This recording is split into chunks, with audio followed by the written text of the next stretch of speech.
Are you ready? My name is Vanda. There are laws of the universe, which everyone's talking about the laws of the universe. And yet, how often do we forget that there are laws of the universe that are non-stop working all the time? So, how we line up with ourselves is pretty much how we project and vibrate what is going on with us. So if you're feeling good, the vibration of it is beautiful. It's like music. The vibration just flows through your energy field and projects that. But these are not the moments that people are concerned about. People get into a space with how do you manifest? How do you create? How do you attract? How do you get what you want? How do you meditate? How do you focus on being joyful and creating happiness? These are questions that were never asked in a sense of desperation. These are things that children know. You skip and you go and you move and you're happy and you run and you've got all the energy during the day and you've got all the energy during at night, and you play and you invent and you speak as it is.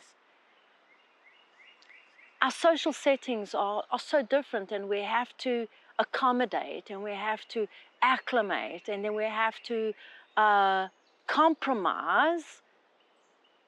Why? Because we are sensitive beings and we are people that we are always in a space of watching out what we need, because most of everybody at one time or another in their lives have a need to serve, or have a need to be needed, or have a need to be loved or admired or respected or valued. And those needs sometimes interrupt the natural flow of what is, right? So that's the fact of just being human. But it's when we ignore those facts and now we're in a place, okay, well, what do I do? I'm constantly struggling. I'm constantly depressed. I'm constantly on medication. I'm constantly with a headache. I'm constantly stressed out, unhappy, fatigued, anxious. This conversation has become the norm. So I want to raise your awareness to what is law, and why these laws are there, and why you're able to interrupt anything of any order or disorder, because you are the master creator. You have a body with life force energy and spiritual essence and intelligence and integrity that truly overrides you if you allow the overriding.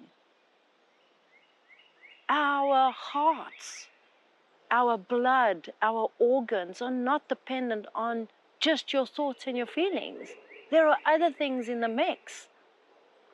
I get so caught up in the essence of what people are struggling with, and all I want to share with you is remember who you are. If you can just remember how easy and simple it is, then everything else is going to work out, because there are laws in place that it doesn't make a difference what you think and how you think about it. Law will always be law. And I know that everybody's going on The Secret and the laws of attraction and the laws of the universe, but you've got to pay attention to two laws that people are not really speaking about it. Maybe they don't know about it, or maybe they haven't been tuned into it so much. But there are two laws that dance with you vibrationally so that you know what you are attracting. One is the law of vibration. We are only vibration. We are all vibration. And I just had a series, we just had an episode on timing. So when you hear the thing about timing, when you are in a time zone and things are just not happening, know that, and you've put everything in place for it to happen, you have to know that there is a law of correspondence and vibration. There's got to be something inside of you that you have asked for, right? That is either on its way to you or that it is waiting for your line up. Now, I know that this language questions probably the way you think, but I want you to listen carefully to the vibration of what is vibration. A vibration is mostly of how you feel. How you're feeling is how you are vibrating through the essence of who you are. That in turn corresponds. That's the law of correspondence. So it corresponds with you, how you're connecting, what you're saying, what's in your heart. What are you creating? What is it that you need? And how are you expressing it to the world? Meaning, how are you vibrating it? And how you're vibrating is corresponding with the rest of your life. Who you meet, how you meet them, in what circumstances, how you get things, how things get done.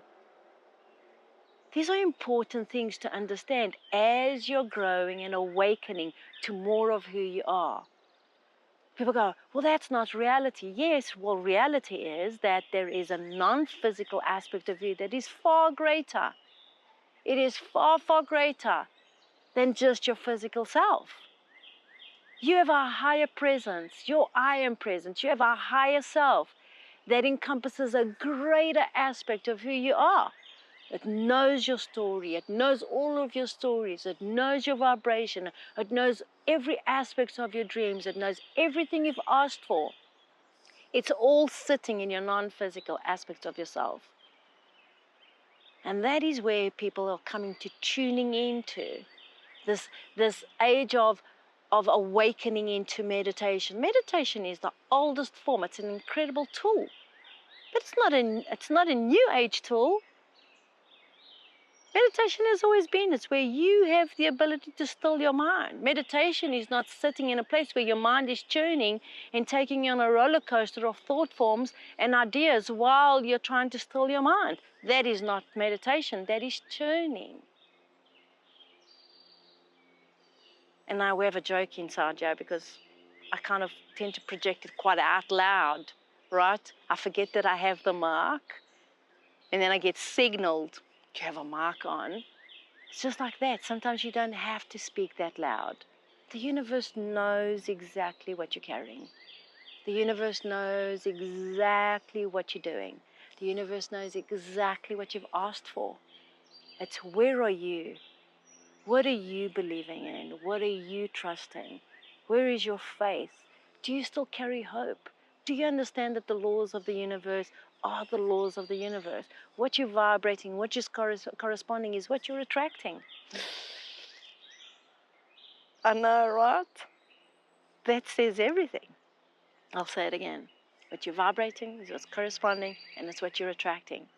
So doesn't that put you on the spot right now, as the creator of your life, taking full ownership of who you are? And it feels good when you're attracting what you want. But what happens when you're attracting the stuff that you're like, oh, I'm so over that. I'm like, this is the end of it. What does that tell you? Well, it's telling you a lot. One, you're a work in progress. Remember that. Two, you're a work in progress. And if it still hasn't shown up, or if some things are showing up in your life that you are not comfortable with anymore, or that you feel that they're from the past, then those are just ripple effects. But they are important ripple effects so that you can refine yourself, so that you're able to tune into a higher vibration, so that you're able to evolve. Because unless you're somebody so stubborn and so angry with life in itself and so blocked off, which you can get there, right? And you completely forget who you are, that you're going to get limited by those spaces that you've created for yourself. But that's not what life is. Life is calling you to evolve. Life is calling you to be understanding that you are eternal and that there is a premise, a vibration to your life that is important. How you live your life and the quality of your life and who you express yourself to be is vital.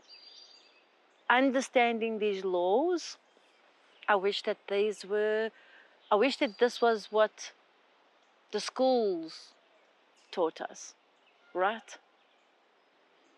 But it is not. But it is the you within you that is the seeker of your own truth, that awakens to this knowledge and to this information. It is becoming more so that the books and the textbooks and the universal truths, they've always been there. Absolutely been there. It is what is the norm. And we're getting to that age where it's becoming the norm to meditate, to have a life of intention, to be balanced in understanding your internal vibration, understanding that you are the full creator of your life. So, how does the law impact you? How does the law influence you? How does the law respond and correspond with you? Always, at every moment of every time, these laws are incommunicado with you. There's always a corresponding effect. What you do has an impact on everything that you've done or will do. It is all with the experiences that we have. So, how do you measure that? Feeling good. When you feel good, you feel good. You just don't know how to explain it, you just feel good. When it's good, it's good. But isn't it crazy that it's when you're not feeling good that you are able to go roll up your sleeves and just get internalized, okay, to go do something to feel good? That's kind of doing it backwards, right? Because this whole series is about raising your awareness to, okay, you're feeling good, roll up your sleeves and now go do something now that feels even better than that. How good can good get? What is it so good that makes you feel so good? And can it be, let's use like bad language and English, can it get gooder than that? Right? That is the awareness. That's the focus of where we can go. Yet, have you ever tried, that's why they say you can't take a horse to the well and make it drink.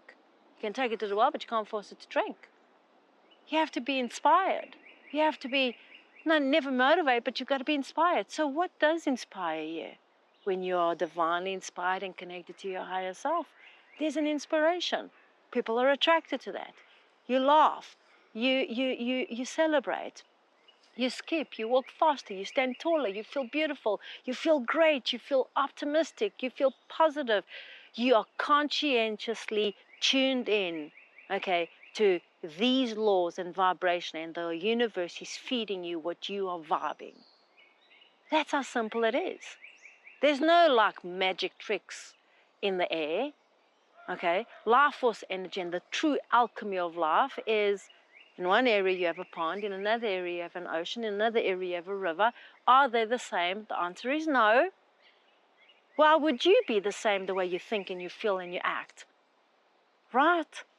You have to understand that your vibrations come and you can shift those vibrations by the way you think. How many times do we think and have these thoughts that are so crazy and you go, sweet, holy camolies. Please don't even like think that again, right? That's when you know you're vibing something that is corresponding with you. What is corresponding with you? You, an aspect of yourself, or you and the sensitive aspect of you being able to tune into your environment, other people's emotions, other people's thought forms, other people's spaces. All these things are important. How many of you have walked into a room and you know you can feel the hustle bustle. You can feel the electrifying energy in the room. It runs through your body. You get the goosebumps. You get the confirmation. Life is good. This is a celebration. Yay, let's go. Just as much as you can walk into the room and you go, yuck, that was not a good room. It wasn't that it was a good room. It was just the vibe that was being corresponding with you. But if you feel that, where do you learn? You've got to learn to override it. You've got to learn to tune into your inner vibe so that you don't lose your good vibe to something that was not so good for you. These are all the balancing acts. How are you letting the outside world correspond with you, right? Are you letting other people's thought forms correspond? Are you corresponding in such a way that your corresponding or your correspondence is vibrating your inner core and inner well-being? This is all a work in progress. And guess what? No day is ever the same. So just because you had a happy moment back then, that doesn't guarantee a happy moment right now. You have to work for that. Your vibration needs to be in place, okay? Your corresponding impact has to be affected by who you are being. And you build up on that. That is the whole premise of that, right? So, understanding the law of attraction requires now a little bit more expansion. Go a little bit deeper. What are you vibing? What is your vibration? How are you corresponding that? And know that you are in a space, okay, where this rational energy, okay, has an irrational effect because everything has a contrast. But that doesn't mean that you can't override that contrast. In fact, if your inner vibration is in alignment with your higher self, don't you think your higher self knows when to jump over that contrast? Or how to avoid that pothole? Don't you think that your higher self absolutely knows your highest vibration that you could possibly attain to? That's an internal knowing. That is the essence of life in itself. So, with that being said, pay a little bit of attention to what you're attracting, and then understand it's my vibration and it's what I'm corresponding. And what am I sharing with what I'm corresponding, right? 2 great laws that correspond, the 3 laws that support you being the creator of your life so that your manifestations are more of what you want, less of what you don't. But if you are vibrating, so remember, when you're vibrating, you are vibrating accumulation of lots of thoughts, lots of feelings, lots of things that are sitting in your memory banks.